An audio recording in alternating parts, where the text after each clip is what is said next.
और एक बात पर भी कशमकश और चर्चाएं चल रही थी कि आखिर इनेलो का उम्मीदवार कौन होगा। तीन पार्टियों के उम्मीदवार सामने आ चुके थे। इनेलो के उम्मीदवार को लेकर चर्चाएं थी कि किसको इनेलो पार्टी चुनाव के मैदान में आम आदमी पार्टी के उपचुनाव में उतारने वाली है। और आज खबरें अभी तक ने सबसे पहले आपको दिखाया और सबसे पहले यह बताया कि इनेलो ने आदमपुर विधानसभा से कोडाराम नंबरदार को उम्मीदवार बनाया है, जो कांग्रेस के नेता हुआ करते थे। और उन्होंने आज ही इंडियन नेशनल लोकदल पार्टी का दामन थामा। इनेलो के प्रधान महासचिव और विधायक अभय सिंह चौटाला ने स्थानीय ताऊ देवीलाल सदन में प्रेस कॉन्फ्रेंस कर इसकी घोषणा की। और इस मौके पर अभय चौटाला ने कहा कि कोडाराम के किसानों के प्रति संघर्ष की वजह से इन्हें पार्टी ने अपना उम्मीदवार बनाया है। किसानों के लिए आंदोलन को मजबूत किया और हिसार की लड़ाई लड़ी। सभी से विचार विमर्श करने के बाद कोडाराम को पार्टी में शामिल किया। अभय चौटाला ने कहा कि 14 अक्टूबर को 11 बजे कोडाराम नंबरदार का नामांकन भरवाएंगे।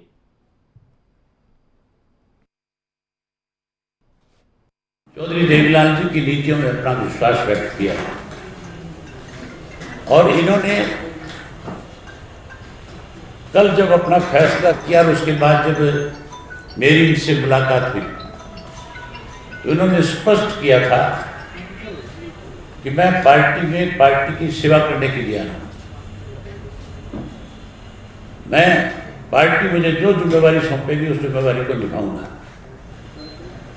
मैं सबसे पहले तो आज जो इन्होंने चौधरी देवीलाल जी की नीतियों में विश्वास व्यक्त किया और इंडियन नेशनल लोकदल पार्टी में अपनी आस्था जताई है, उसके लिए इनका स्वागत करता हूं, उनका अभिनंदन। तो आम आदमी पार्टी के नेता जहां एक तरफ दमखम दिखा रहे हैं इस चुनाव को जीतने का, तो वहीं इनेलो ने भी आज एक नेता को अपनी पार्टी में शामिल कराया। और कोडाराम जो कांग्रेस से टिकट चाहते थे वो अब इनेलो के नेता बन चुके हैं और इनेलो की तरफ से उनको टिकट दी गई है। वहीं कांग्रेस भी दमखम दिखा रही है, चुनाव जीतने का दावा कर रही है, बीजेपी भी कर रही है। फैसला आदमपुर की जनता करेगी। लेकिन कोडाराम शामिल हुए, इसका नुकसान क्या कांग्रेस को होगा, यह चर्चा इस वक्त चल रही है। अगर बात की जाए आदमपुर के उपचुनाव की तो बहुत दिलचस्प और बहुत जबरदस्त होने जा रहा है। सभी पार्टियों की तरफ से अपने अपने उम्मीदवारों की जीत के दावे किए जा रहे हैं और सभी पार्टियों की तरफ से जो उम्मीदवार सामने लाए गए हैं उनका अपना एक राजनीतिक वर्चस्व भी है, करियर भी है।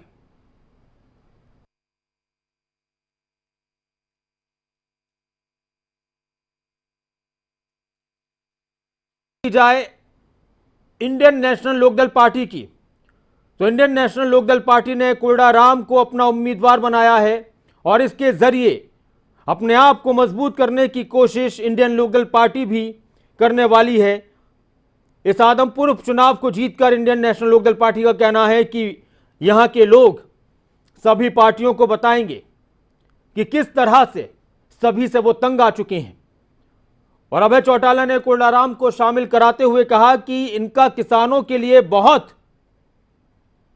संघर्ष रहा है और इस बात को देखते हुए हमने कोडाराम को पार्टी में शामिल कराया है और उनको टिकट दिया गया है सभी से सलाह मशवरा करके। तो आम आदमी पार्टी, कांग्रेस, बीजेपी और साथ ही इंडियन नेशनल लोकदल पार्टी, चारों पार्टियों के उम्मीदवार सामने आ चुके हैं। भव्य बिश्नोई आम आदमी पार्टी को लेकर भी बहुत कुछ बोल रहे हैं, तो वहीं आम आदमी पार्टी भव्य बिश्नोई पर हमलावर है।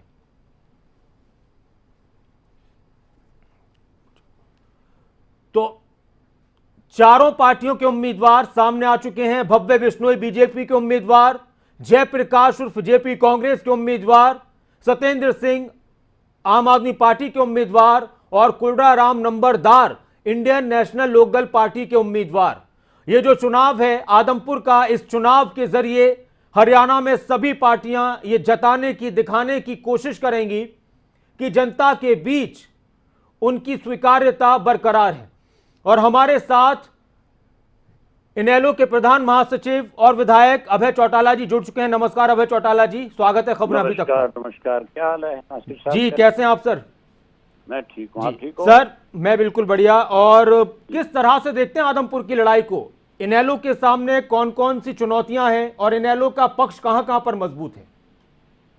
इनेलो का पक्ष तो सबसे तो मजबूत हमारा उम्मीदवार है। जी जो हमने उम्मीदवार उतारा है वो एक सामाजिक कार्यकर्ता भी है, जी और उसके साथ साथ उसने किसानों की बहुत बड़ी लड़ाई लड़ी है। जी जब किसान आंदोलन था तो 13 महीने तक लगातार उसने अपना घर परिवार बच्चे सब छोड़ करके उस आंदोलन का हिस्सा रहा। उसके बाद नहरी पानी की लड़ाई थी, जी उसमें भी लगातार उन्होंने लड़ाई लड़ी, सरकार को मजबूर किया। हम्म उसके बाद अब पिछले दिनों मुआवजे को लेकर के भी उन्होंने धरना लगाया था 40 गांवों ने।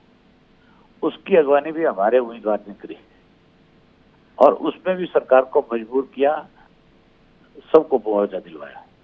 जी वो जहाँ एक राजनीतिक व्यक्ति है उससे ज्यादा वो सामाजिक व्यक्ति है, लोगों में एक बड़ी पहचान है।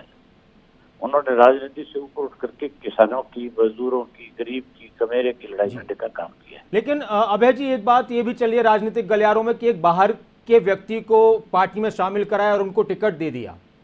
बाहर का कहाँ है, आदमपुर की है, जी बालसमंद गांव के सबसे बड़ा गांव है। जी और उन्होंने हमेशा किसानों की लड़ाई लड़ी। हमारी पार्टी जो चौधरी देवीलाल का लगाया उपपद है, अच्छा और चौधरी देवीलाल ने हमेशा गरीब की, कमजोर की, उन लोगों की मदद करी।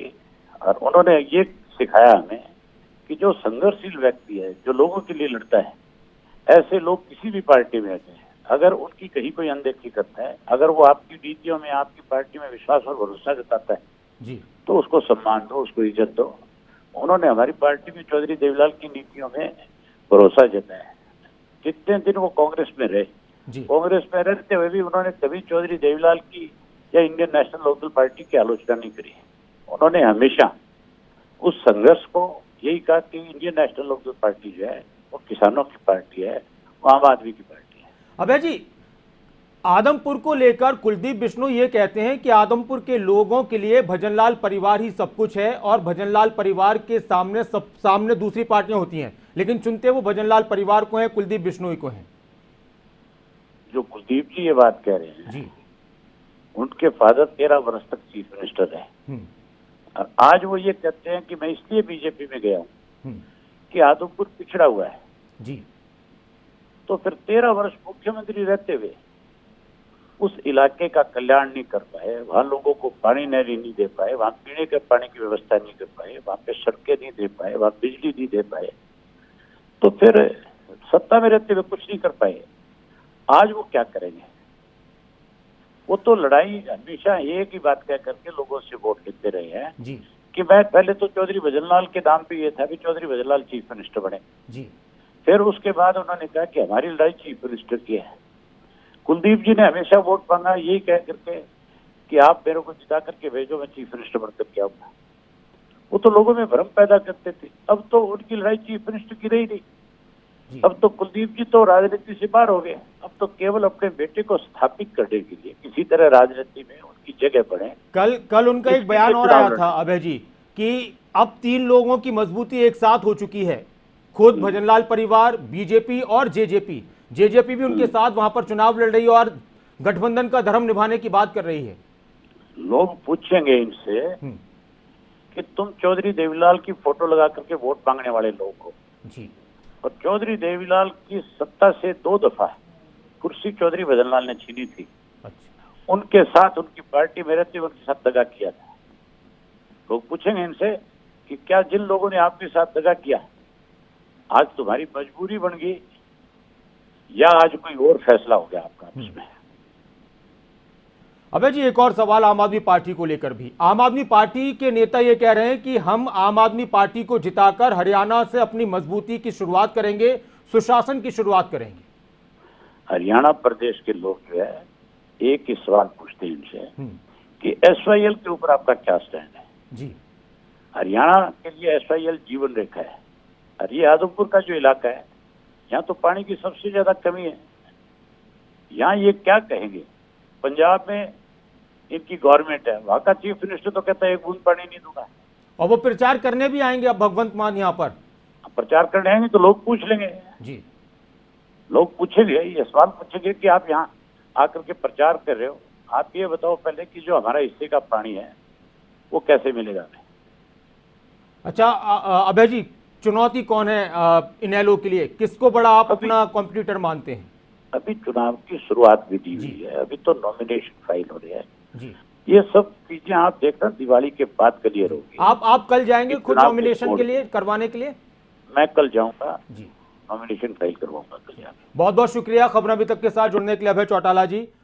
तो अभय चौटाला जिनका ये कहना है कि इस बार का ये चुनाव है ये बहुत मजबूती से इनेलो लड़ेगी और इनेलो जो किसानों की आवाज बनती रही और इसीलिए जो कोडाराम है उनको अपना प्रत्याशी बनाया है, क्योंकि उनकी आस्था हमेशा से चौधरी देवीलाल में रही है और उन्होंने कभी इनेलो के लिए या चौधरी देवीलाल के लिए कुछ अपशब्द नहीं बोले। और जब उनकी अनदेखी वहां पर की गई और जब कोई अच्छा नेता होता है और किसी पार्टी में अनदेखी हो और वो दूसरी पार्टी में आस्था जताता है तो फिर उसका स्वागत इनेलो करती है। और साथ में उन्होंने जेजेपी पर भी निशाना साधा और कहा कि 2 बार चौधरी भजन लाल ने ताऊ देवीलाल की कुर्सी छीनने का काम किया और अब वो किस तरह से वहां पर वोट मांगेंगे, फोटो वो ताऊ देवीलाल का लगाते हैं। तो इस तरह की बातें हैं, लेकिन बहुत से आरोप प्रत्यारोप इस चुनाव में देखने को मिलेंगे।